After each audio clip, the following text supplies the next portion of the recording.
Bonjour à tous, nous vous saluons dans le précieux nom de notre Seigneur Jésus et nous vous disons bienvenue à cette émission sur l'actualité du monde à la lumière de la prophétie. Aujourd'hui, nous allons parler de la chute des États-Unis.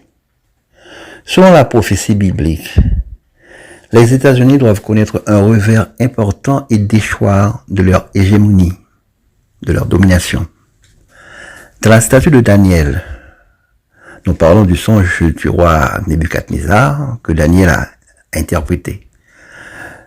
Le dernier royaume sur la terre sera une coalition de 10 nations. Pour le moment, on ne voit pas ces nations. On voit plutôt un monde divisé en deux blocs, les États-Unis et ses alliés d'un côté, la Russie et ses alliés de l'autre. Cette dualité date depuis la division de Rome en Empire romain d'Orient et Empire romain d'Occident. Elle représente les deux jambes de la statue.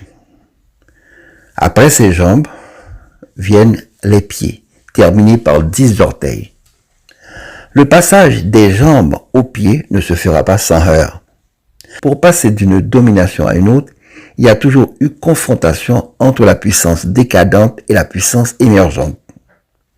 On peut citer le passage de la domination de la Perse à la Grèce, par la conquête d'Alexandre le Grand de 334 à 330 avant Jésus-Christ, ou de la Grèce à Rome, avec ses multiples conflits armés de 229 avant Jésus-Christ à 146 avant Jésus-Christ. L'affrontement que nous voyons maintenant entre les États-Unis et la Russie en Ukraine est en fait une lutte pour le pouvoir absolu. Les États-Unis alimentent cette guerre en envoyant des tonnes d'armes à l'Ukraine dans le but d'affaiblir la Russie pour ensuite lui porter le coup de grâce. Ils espèrent que le peuple russe se souleverait contre Poutine et le chasserait du pouvoir. Ils comptent beaucoup sur cette déstabilisation de l'intérieur, mais leur espérance a été vaine. Le peuple russe reste solidaire à son gouvernement. Mais l'Amérique est plus fragile. Tout d'abord, les démocrates et les républicains sont à couteau tiré. Les élections américaines risquent de mettre le feu aux poudres. Que Trump gagne ou qu'il perde, le risque que la situation dégénère demeure. Ensuite, certains États menacent de faire sécession et de proclamer leur indépendance. C'est le cas du Texas, qui est en désaccord avec la politique de l'immigration du gouvernement fédéral. L'afflux des immigrants par la frontière mexicaine et l'ouverture qui est faite à des millions de demandeurs d'asile suscitent des contestations un peu partout aux États-Unis et particulièrement au Texas. On est carrément au bord d'une guerre civile. De plus, le soutien inconditionnel que le gouvernement Biden donne à Israël dans la guerre contre le Hamas divise également les Américains. Des voix de partout aux États-Unis s'élèvent progressivement en faveur des Gazaouis. L'histoire se répète, et pour connaître l'avenir, il suffit de regarder le passé. L'Empire romain d'Orient a subsisté après la chute de l'Empire romain d'Occident en 476. Il a subsisté plus de 1000 ans. Cela ne nous indique-t-il pas que la Russie subsistera après la chute des États-Unis? L'Empire romain d'Occident a été détruit par l'invasion des barbares. Est-ce qu'on n'assiste pas au même scénario quand on apprend que les États-Unis sont maintenant envahis par des millions de demandeurs d'asile? Il n'est pas étonnant qu'une guerre civile vienne détruire les États-Unis. On se souvient que c'est la guerre civile de sécession qui avait uni les États du Nord avec les États du Sud pour former les États-Unis d'Amérique. De même que la nation a été formée par une guerre civile, il faut s'attendre qu'elle soit détruite par une guerre civile. Ce que la prophétie dit à propos des États-Unis.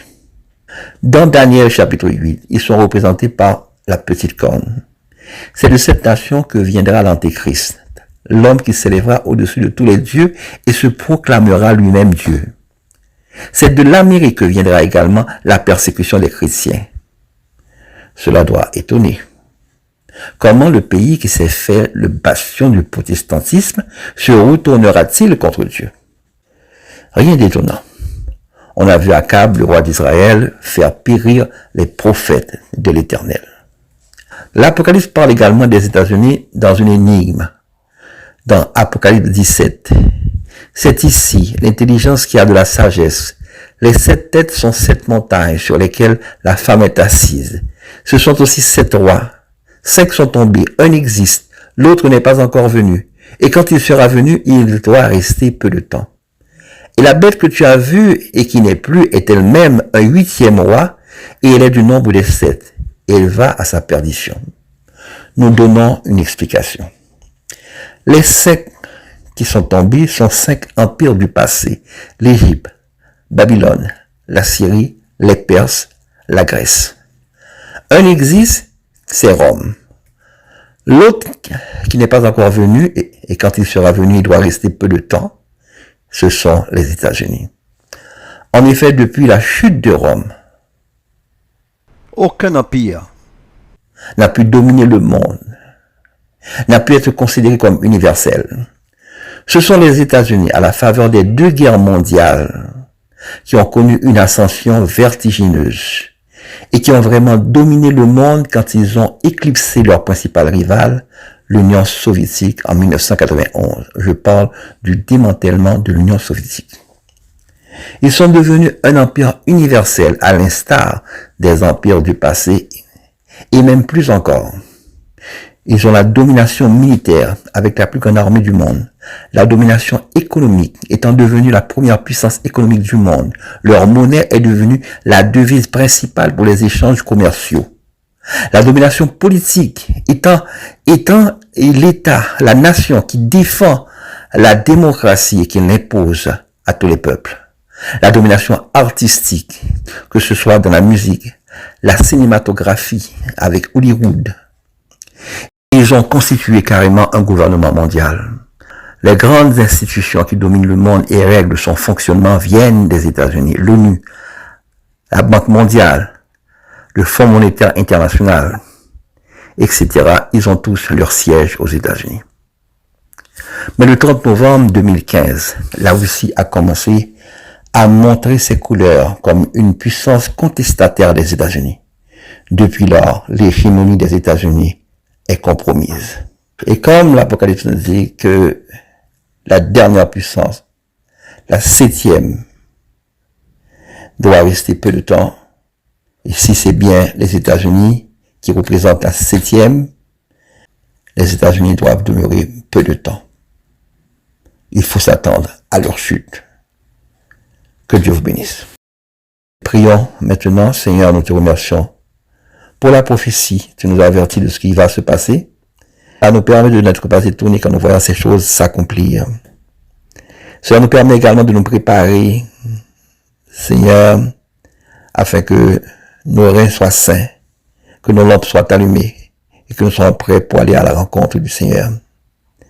Que rien ne nous étonne, que la grande détresse qui va venir, Seigneur, nous puissions l'accueillir avec joie, sachant que après cette grande détresse, ce sera la joie pour nous, Seigneur, car tu reviendras nous prendre.